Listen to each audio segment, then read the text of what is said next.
we were talking about user acceptance testing. Now we have developed the software. For example, let's say Winman. We will take this software to all the users in the organization. First, we will verify whether the users are satisfied with the software, whether it is working correctly or not.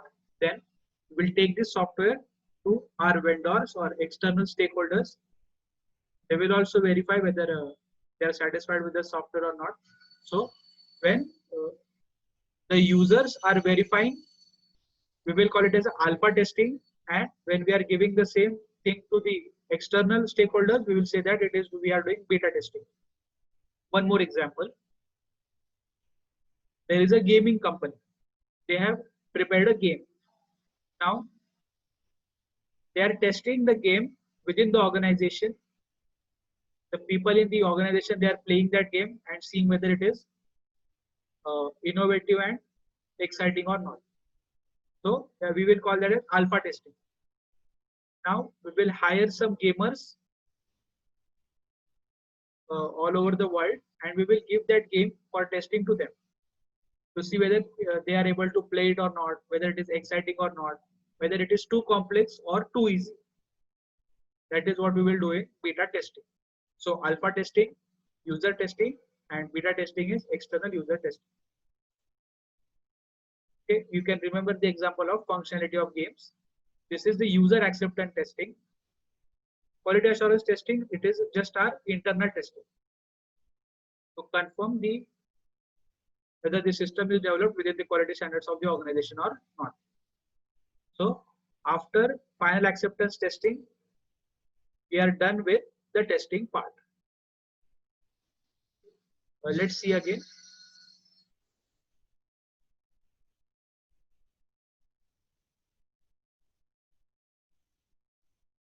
We will first do unit testing, small components. Then in those small components, we will verify 5 things: functional, performance, stress, structural, parallel. Then in that we will do static and dynamic testing. Static testing is code checking. Dynamic analysis is we will verify the processing or the execution of operations. In that we have black box, white box, gray box. Then we will do integration testing. We will combine all the units, prepare modules, and then we will combine all the modules. Then regression testing, if any change is done, we'll keep on doing regression testing again and again. There are 4 examples I've given. Then we will do 4 things in system testing and 2 things in final acceptance testing. So if you prepare a list of how many testing are there, and then you club the points that are common in these testings, you can see there are very limited concepts in testing. Now they may ask a question whether structural testing is a part of system testing or unit testing, or severity testing is a part of system testing or unit testing. So write down all the types of testing, then club them and write whether it is system testing or unit testing. Now I will ask you a question. You have to identify which testing it is and under which head is it clubbed. Now I am verifying the processing logic of the software.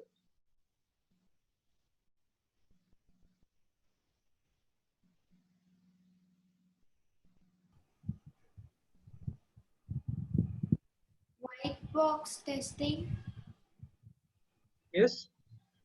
White box testing comes under unit testing. Okay, does white box testing come under unit testing? I mean, it comes under dynamic. Dynamic comes under correct, unit testing. So that is the flow, how you have to remember it. There is one more example of that. Okay, white box testing, it is correct, but there is also one more testing where we will verify the processing logic.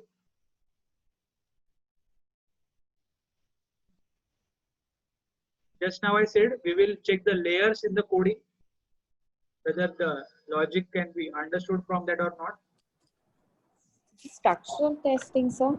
It is structural testing. So remember the wording when I say we will verify the processing logic, it means structural testing. And when I say we will verify the coding or the source program, remember white box testing in those cases. Why we are doing this? Because in white box testing, we may or may not see the logic behind the coding. In structural testing, we will see the logic behind the coding. In white box testing, we are just verifying the code.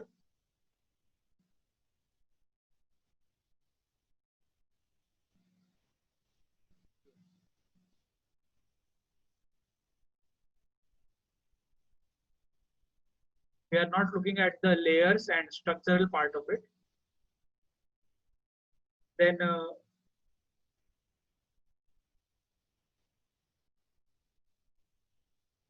the RAM of your computer is 1 GB, and you are supposed to test whether the Stress testing. game of 2 GB can function on it or not. Stress testing. Okay, stress testing. If you are a person who is external to the organization,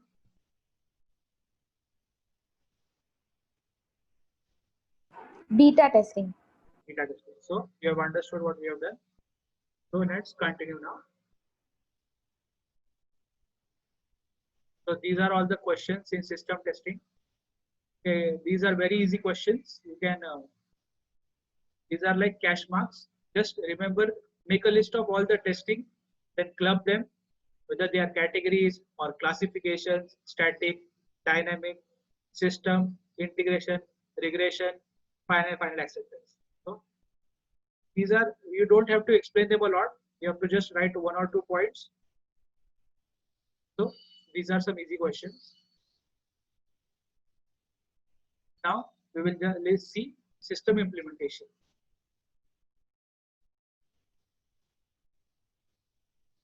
First, let's look at how to do equipment installation. What are the things you are supposed to do in equipment installation? We'll make sure we order the hardware in time. We have developed an installation checklist. What do we include in the installation checklist? Let's see. We will see whether the site preparation is done as per the requirement of the equipment. Then we will see whether in that we will see whether what is the temperature of the area, whether there is a dust control technique, whether there is a humidity control technique.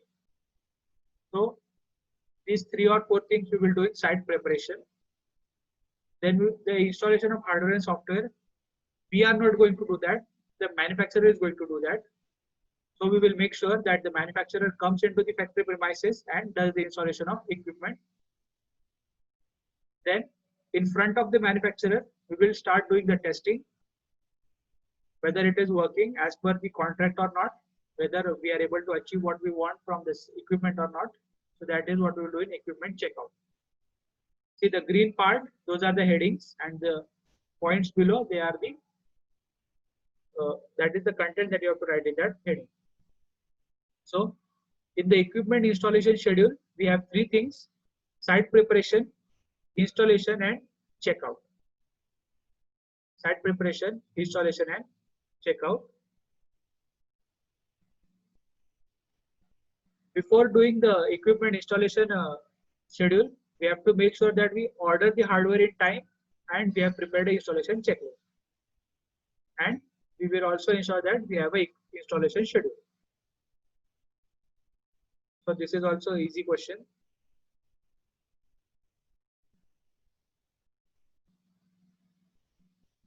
If you want, you can remember the depreciation example from direct tax.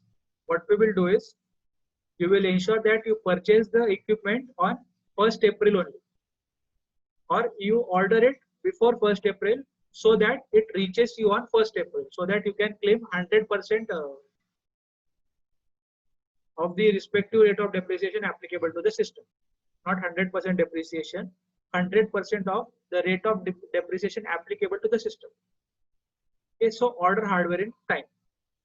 Then we will prepare an installation checklist to make sure that we install the equipment in the correct place in the organization and verify all the functionalities and all. Then we will do site preparation, installation and checkout. Remember the example of depreciation for equipment installation. Now we have installed the system. We will see some strategies how to start using the system. Now what is direct implementation?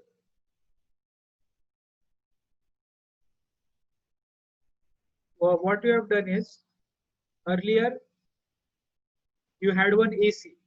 Now you also have one more AC. What you will do is you will remove that earlier AC and put in the new AC and it will start working. So in one go itself, we have replaced the system. There are no issues now. So if you can do that, what you are doing is you are doing direct implementation. What you are doing direct implementation. After this, phased changeover. Now you have 150 branches of your bank or insurance company. If you want to implement a system, you cannot just do that. So what you will do is you will try to implement the system in 5 branches, then the remaining 5 branches. So when you do this thing phase by phase, we will call it as a phased changeover. Okay, we will gradually try to install the system in all the branches or all the components. Then pilot changeover. What is pilot changeover? We will try to install the system operation by operation. We will see whether the operation has errors or not. If the operation is successful, we will try to do the remaining operations. So in earlier phase changeover or direct implementation, there was no scope of error. So when there is a scope of error, what we will do is we will do pilot changeover. And then the last one is parallel changeover. We will keep both the systems, old system, new system. When we are thoroughly sure that the new system is functioning correctly, the old system is not required, or there is nothing remaining from the old system, everything is provided by the new system. When we are sure of that, we will remove the old system.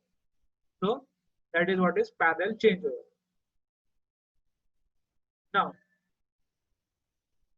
I will ask you a question. You have to tell me for that which strategy you will use. For operations,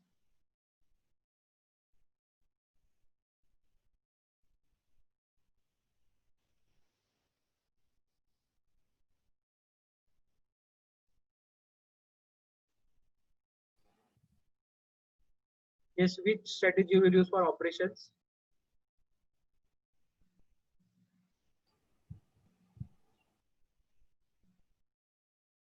Okay, if you want, you can remember the Pilot changeover, Chitra. yes, pilot changeover. You can remember the example here of a doctor. Okay, there is a series of steps. If you want to do a heart transplant, what we will do is first we will start doing it step by step. If any problem occurs, we will stop the operation there itself and try to recover the patient. If the steps are being done successfully, if we can proceed, only then we will proceed. Otherwise, we will stop right there. So that is what we will do in pilot changeover. We will do operations there. After this, we have 140 branches of a bank or insurance company. Phase changeover. Now, let's link this chapter now with chapter number 8. What is the solution for if you don't want to do a phase changeover, but you have 140 branches?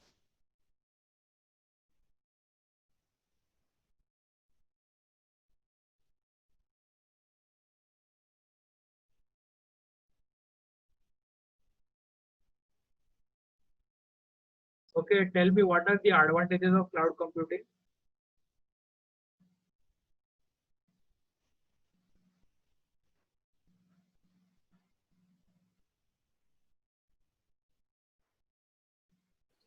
PubQC. You can hire a software as a service.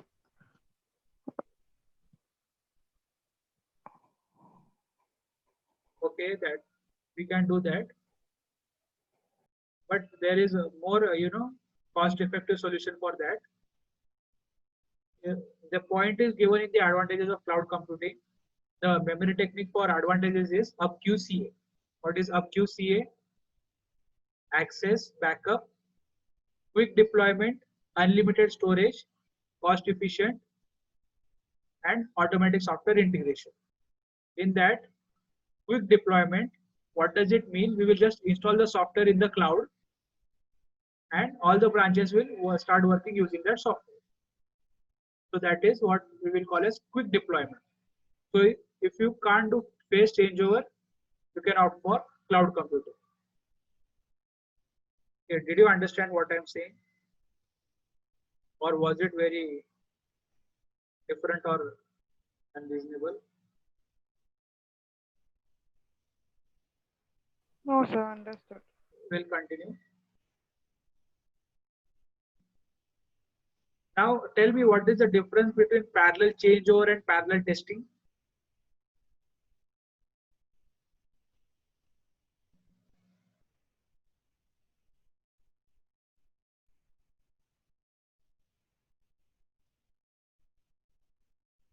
What is the difference between parallel testing and parallel changeover?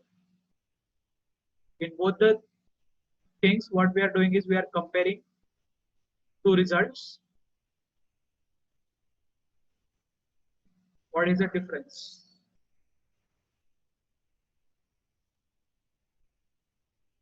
Okay. Parallel testing outputs have been compared. However, here both the implementation are done at the same time. Okay. See, we will do parallel testing for units and we will do parallel changeover for system. Okay. That is the only difference. Otherwise, everything is same. Now let's see how we are supposed to train the personnel after we implement the system or before we implement the system. We are supposed to give him training. The training must be formalized. What does this mean? We will make a list of the changes in business processes. We will try to give him training that these are the changes. As per these changes, you are supposed to work in this way. So it must not be the case that you are shouting at him when we install the system to do this and do that. Why you can't do this? Instead of that, what we will do is we will give 1 week or 2 week course how to do it. So when they start doing it, they will be more comfortable. Now the quality of training will determine their efficiency.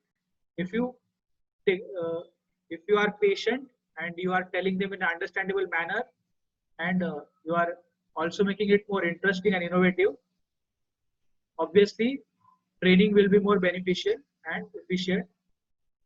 Why we are training? We are training for the new system. What we will do, we will conduct classes, we will give them hands-on learning techniques, and we will execute business processes. Now, what are hands-on learning technique is? It is just like structured walkthrough. You will hold the hand of the user. You will tell them to go there, go here, do this, do that. So that is what we will do in hands-on learning techniques. One more example of training. See, if you go to a manufacturing company, the workers, they have to invest around 15 to 20 minutes just for training early in the morning, because we don't know the mindset of the workers, whether they are fully focused on the work or not. So what we will do is every morning they give them 15 minutes time for training.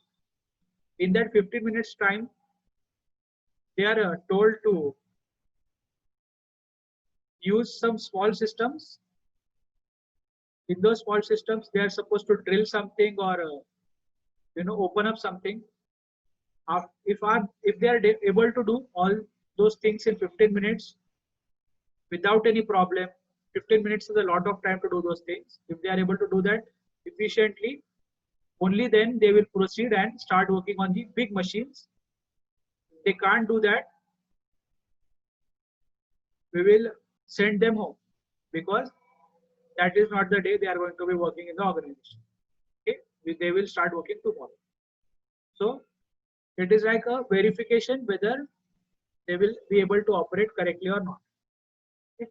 This is a very serious concept, training personnel, especially for manufacturing companies, because one small hazard and the entire manufacturing company will collapse. That is why they are training their personnel.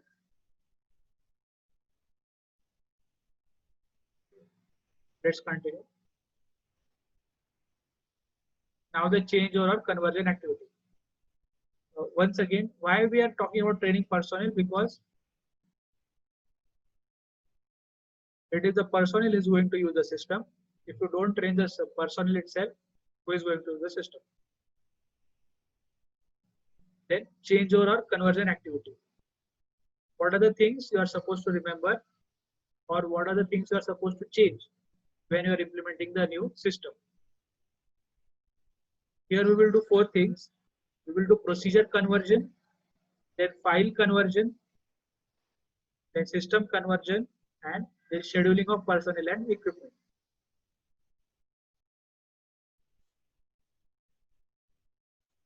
Okay, take a break of 5 minutes. We will continue again. We will continue with change or activity. I have to attend one call and continue. Okay, we will continue the remaining questions in a session in the evening today. We will complete the chapter 5 today itself. The remaining questions, there are a lot. So all the remaining questions are small. They are not very important and difficult, but we will complete them today itself. We'll stop now. Okay, any queries you have for the questions we have seen till now?